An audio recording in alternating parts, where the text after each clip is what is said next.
To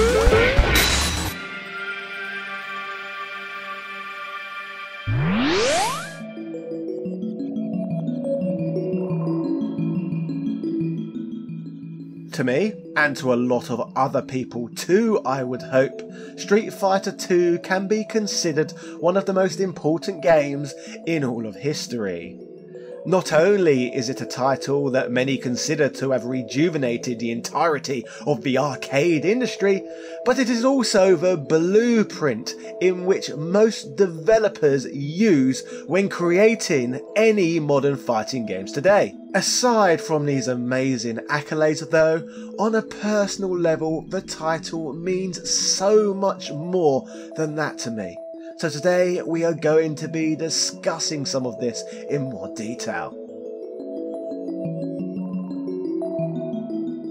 Hello ladies and gentlemen, Big Daddy Top Hat here, aka the creator of the Top Hat Gaming Man YouTube channel, aka Mr. Top Hat the Qualified Teacher, aka Richard Parliament, the professional independent wrestler.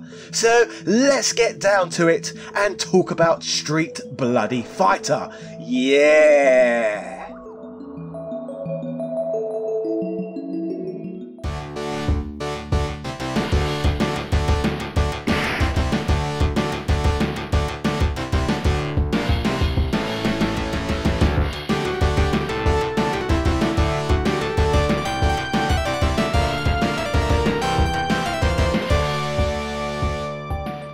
My first impressions of Street Fighter 2 came in the early stages of my life, what I like to refer to as my larvae stage. Basically, I was around maybe 6 or 7 years old, and my uncle, who is only 12 years older than myself, used his money to purchase a Super Nintendo which came packed with the legendary Street Fighter 2 game. Now, this uncle of mine was always very generous to me, despite only being a teenager himself at the time. He passed me at a young age his 8-bit Amstrad CPC 464 microcomputer, which meant I could play games such as Arkanoid, Fire Ant and Who Dares Wins 2 in my bedroom from a very, very young age. However, when it came to Street Fighter 2 and the Super Nintendo, his thought track appeared to be a little bit different. Uncle Pete informed me that a Super Nintendo is not a children's toy and it's very expensive, and if I touch it, there's a possibility I could break it. However, he was gracious enough to let me sit in his room regularly and let me watch him play Street Fighter 2. Evening after evening, I would be captivated watching the on-screen action, absolutely hypnotised by the 12 super detailed fighters I would see him scuffling within this fantastic new state-of-the-art title. Now, considering how violent the game looked to a young child with little in the way of gaming experience overall, I kind of took him for his word that the game certainly was not made for children, and that the Super Nintendo was too expensive for a small boy to ever lay his hands on. Despite this, I continued to enjoy the fast-paced action I witnessed on screens night after night.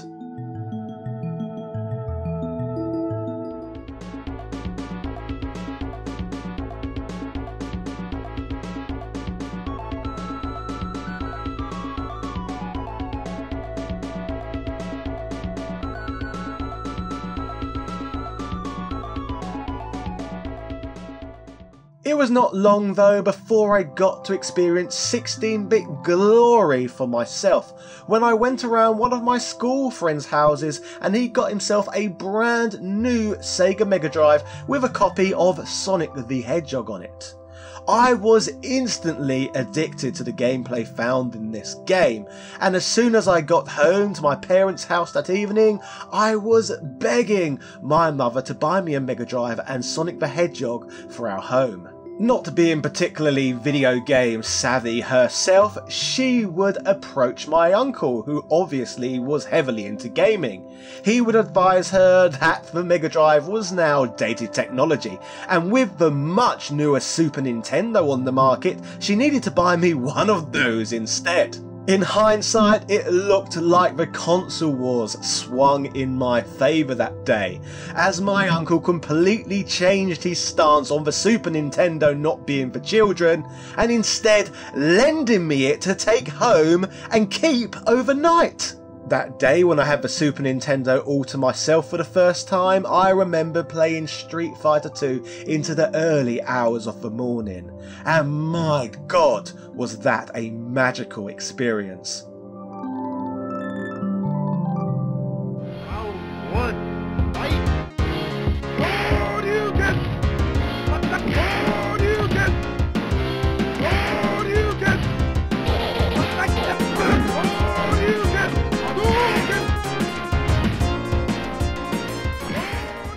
One memory that really sticks out from this was how surprisingly simple the game was to learn for a small child, and it wasn't long before I was defeating opponent after opponent until eventually getting up to Vega. Now, for whatever reason, I can recall Vega being a far more tougher opponent for me to contend with than any of the other CPU opponents I had faced off against previously. But by the end of that night, I certainly felt very accomplished. This was the first time I'd ever played the Super Nintendo, and I knew that the only opponents I still had to beat was Vega, Sagat, and Bison, so I was proud. I can remember being so excited to tell my uncle about all of this the following day, and after that our relationship was always completely different when it came to gaming. From there on out, he always treated me much more grown up when it came to games, and it wasn't long before we was facing off against each other in player versus player combat. Shortly, we were even managing to trade wins and losses, and I can recall him getting annoyed at me at times for what he claimed to be cheating when I would block him in the corner and hit the same button over and over again.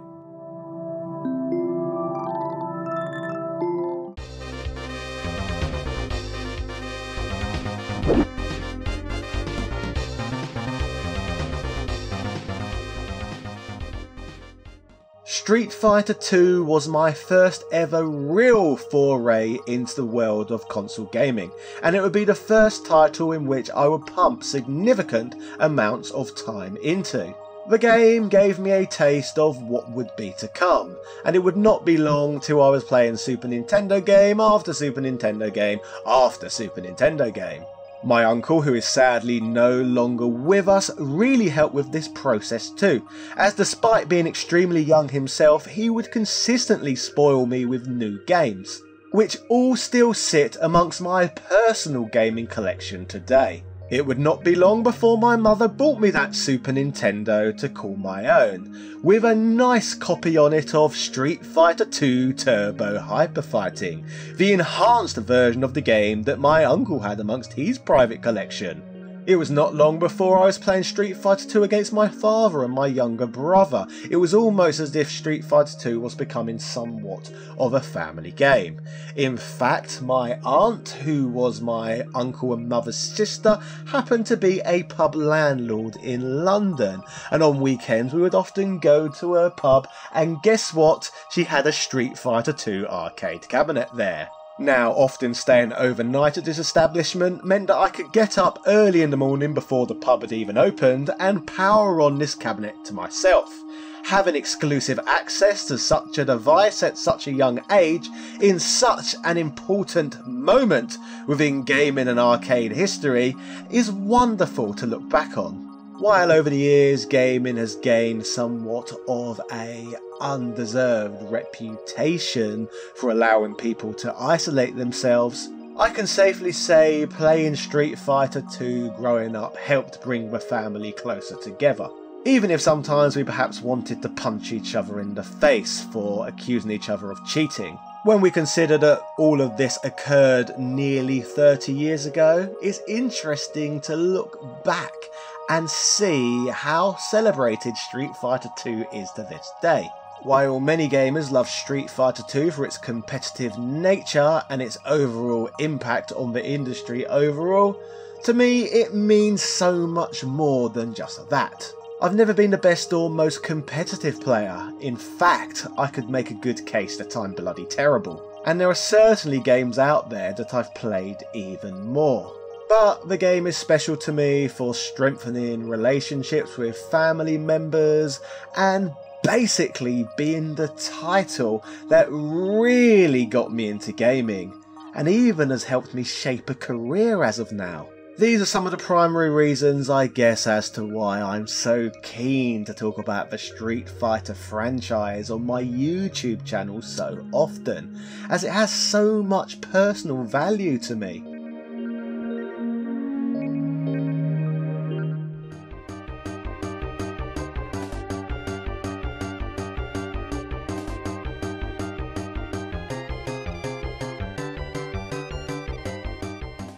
To more modern gamers, maybe Street Fighter 2 does look slightly rudimentary, but there is no denying, even for them, the impact it has had on the fighting games they are perhaps playing today. The game offers simple pick up and play fun, whether it be 1991 or 2021. The game offers something for everyone, whether you want to button bash or learn the deepest of strategies to become as competitive as possible. This flexibility is one of the reasons it's so special and why it helps bring families together. And that's why it means so much to me. Yeah.